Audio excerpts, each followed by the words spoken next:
As soon as the news article hit, I knew I would probably be fired. It's not right, and it might not even be legal, but it is the expected saving face outcome. What I was not prepared for was the way I was fired. A disciple is not above his teacher, nor a servant above his master. If they have called the master of the house Beelzebub, how much more will they malign those of his household? If they maligned him, they will malign me. If they maligned him, they will malign me. For 8.5 years, I worked at a social service organization called Community Shelter Board, or CSB. During my time there, I received positive performance reviews, multiple merit raises, and a promotion.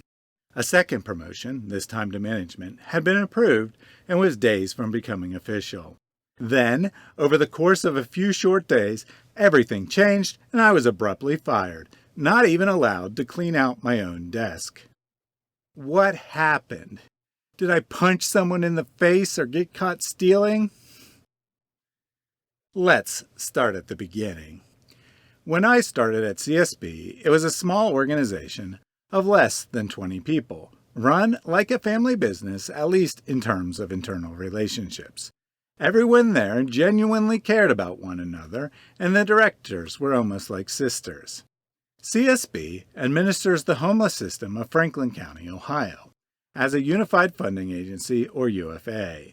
UFAs decide how federal funding from HUD, as well as local funding from the city, county, and state, are distributed. In exchange, they take on all the compliance requirements, freeing up partner agencies to focus on the day-to-day work of serving people. As a UFA, CSB does not decide who is served or how they are treated, which will be important later in the story. A couple years into my tenure, something strange happened. I decided to start a YouTube channel. I had always been passionate about Christian apologetics and had written articles on Christianity from time to time, but as a natural introvert, I would never want to be a public speaker. God, however, has a way of calling those least equipped so that He gets the glory.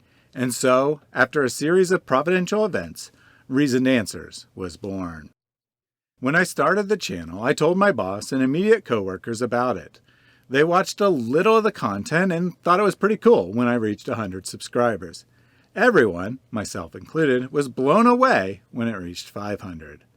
Coworkers became aware of the channel as it naturally came up in friendly conversation, but I never made a big deal of it, and I never initiated religious conversation at work.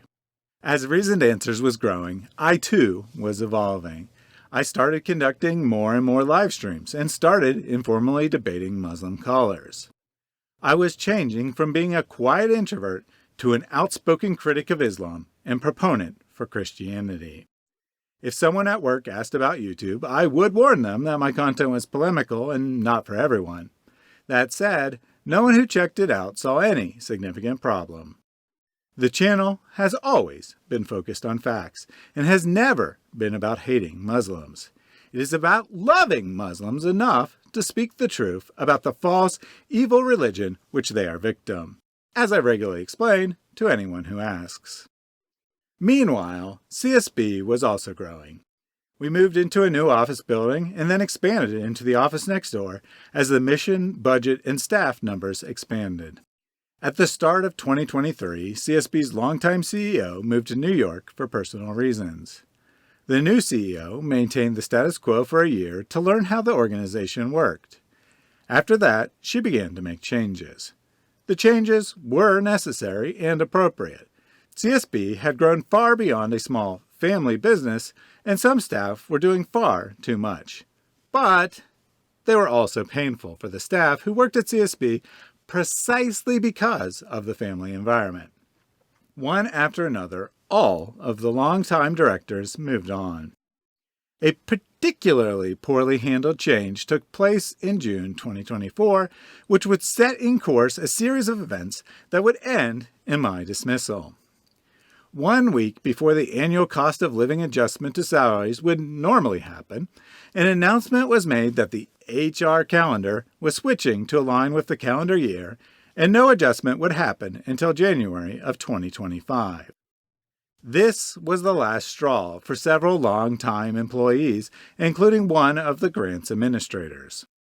On September 3rd, the new grants administrator, as she liked to be called, started work. Liz was an interesting lady. She displayed hypersensitivity to sound and difficulty interpreting ordinary social cues. Many of us thought she was on the autism spectrum, but she didn't disclose any disabilities to HR, so they couldn't offer any official accommodations. Coming from a very politically conservative area, Liz somehow became the exact opposite, an extreme and outspoken liberal.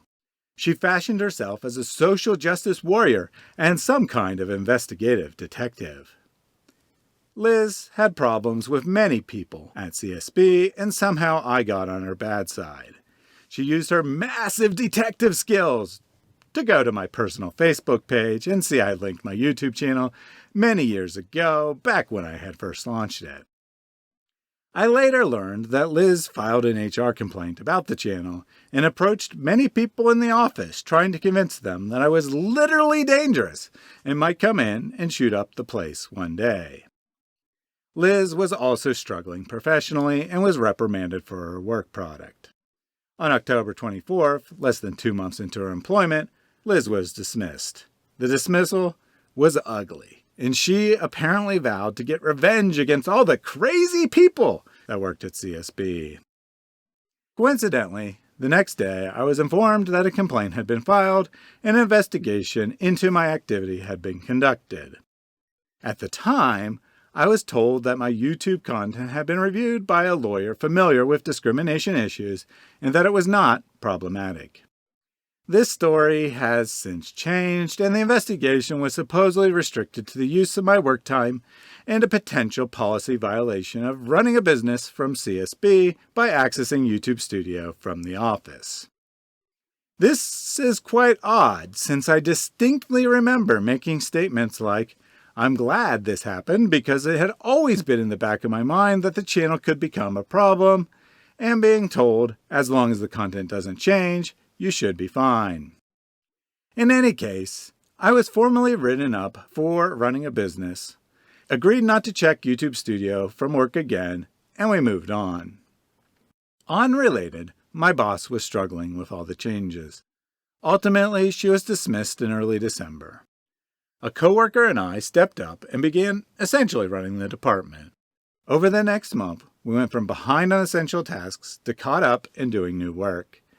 Everything was going great.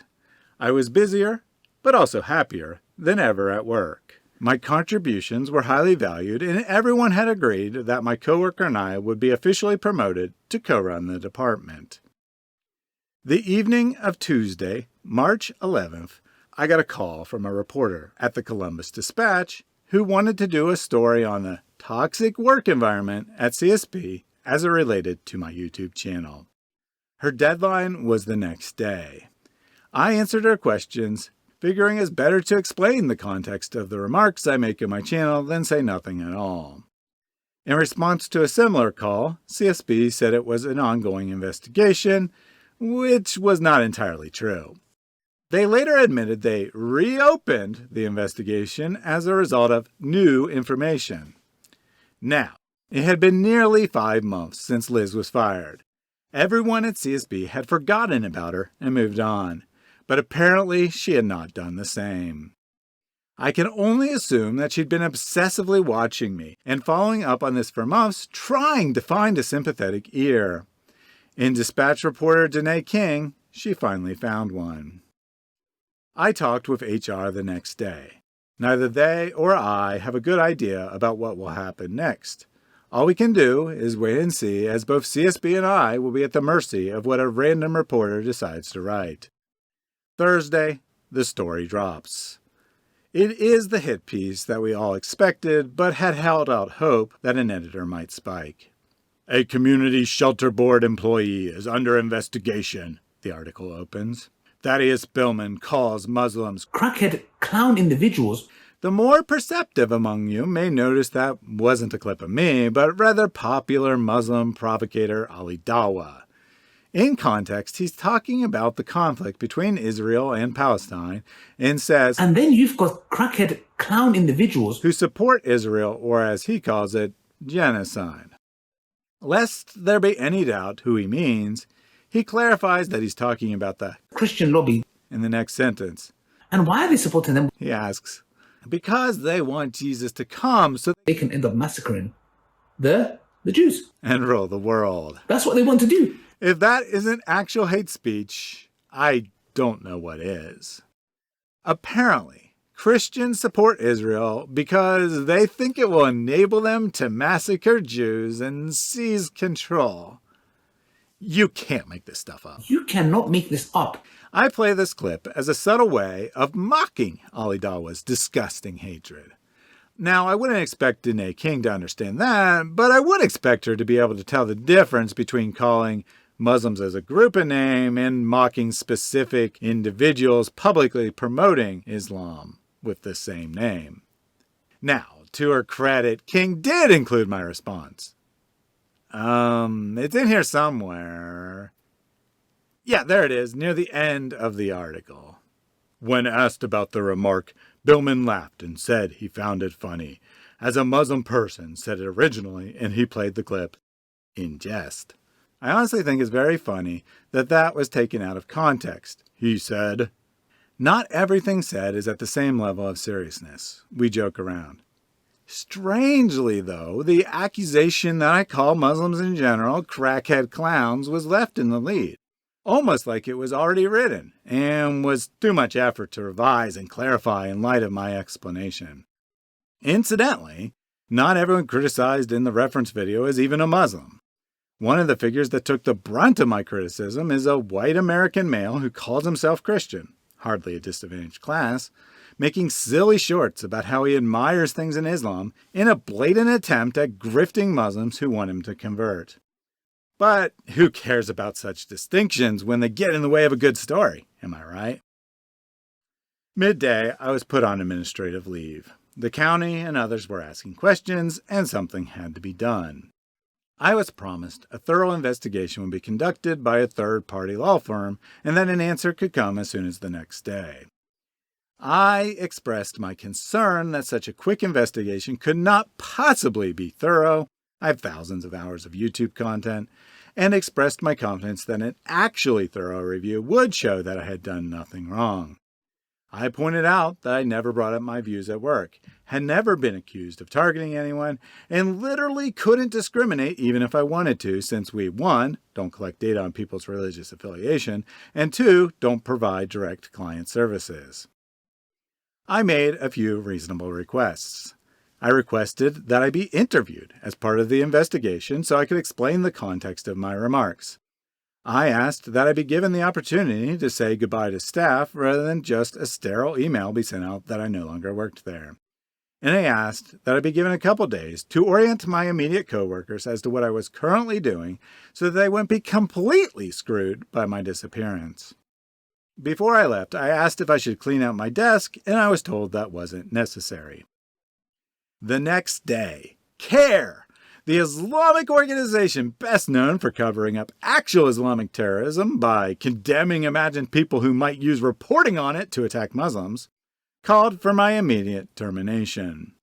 Within hours, the thorough review was complete. None of my requests were honored, and I was treated like a criminal who was caught stealing during his first week of work. I would not be allowed to say goodbye. I would not be allowed to provide any explanation. I would not even be allowed back into the building to collect my own things. I had accrued more than 170 hours of PTO precisely because I sacrificed my desired time off around Christmas and various other days because the department was short-staffed and the company really needed my labor. This too was taken from me. The sacrifices I made thrown into the garbage. I requested a copy of the report and was given a line about them having to ask the law firm's permission for that. What nonsense! One does not pay a law firm to produce a document and then have to ask their permission to use the document. One wonders if any investigation was actually done, let alone a thorough one. As soon as the news article hit, I knew I would probably be fired. It's not right, and it might not even be legal, but it is the expected saving face outcome. What I was not prepared for was the way I was fired. Over 8.5 years, I built a lot of trust. People at CSB know me. They know I am not hateful. They know I do good work. They know I care deeply about the work I did. They could have chosen to acknowledge the difficulty of the situation and treated me with dignity and empathy. Instead, it's goodbye, and we didn't say good luck. When you say the wrong thing, or are merely accused of saying the wrong thing, you are human garbage, unworthy of basic kindness. For a social service organization supposedly empathetic to the plight of people, I expected better. I was wrong. Cancel culture is more powerful than empathy, even after 8 years of knowing a person. So, what do I do now? Should I fight back or give in? My inclination is to fight, and fight hard. My support system agrees. I am seeking legal counsel, but understand that a lawsuit is not a long-term solution. That job isn't coming back, and I'm now marked for hate speech in the public record, making future employment more difficult. Much of corporate America is beholden to wokeism and will simply move on to the next candidate rather than take a risk on me. So maybe it's time to give YouTube a full-time go. We serve a God who works all things together for the good of those who believe, so He is in this too. It feels like it's time to use everything I've learned and every ounce of influence I've gained over the last 5 years and wreck these cults, the cult of Islam and the cult of wokeism. Let me know what you think in the comments. Regardless of the exact course of action I take, everything I do requires money. I want to be transparent and honest here. I have savings. I have a strong support network. I'm not in danger of becoming homeless. I would be fine eating the cheapest food and living in the most basic accommodations. However, I have a problem. My wife, Crystal, is severely disabled. After slipping on ice and needing ankle reconstruction several years ago, she developed a debilitating condition called CRPS, or chronic regional pain syndrome. The name gives you a hint of what it is. Basically, for reasons unknown to science, the mind continues to receive pain signals as if an injury exists, even after the body is fully healed. A progressive disease, it first took her ability to enjoy normal social functions due to her being in a constant fight or flight state, has now taken most of her mobility, and will eventually kill her. To maintain a basic level of function, our medical expenses run in excess of $3,000 a month. This cost has historically prevented me from even considering full-time evangelism. I have confidence that God will provide. If that provision is to come through my YouTube work, I will need your help. If you want to join the fight, links to my Patreon and other support options are in the video description. Together, we can win the battle against evil. God bless. See you again soon.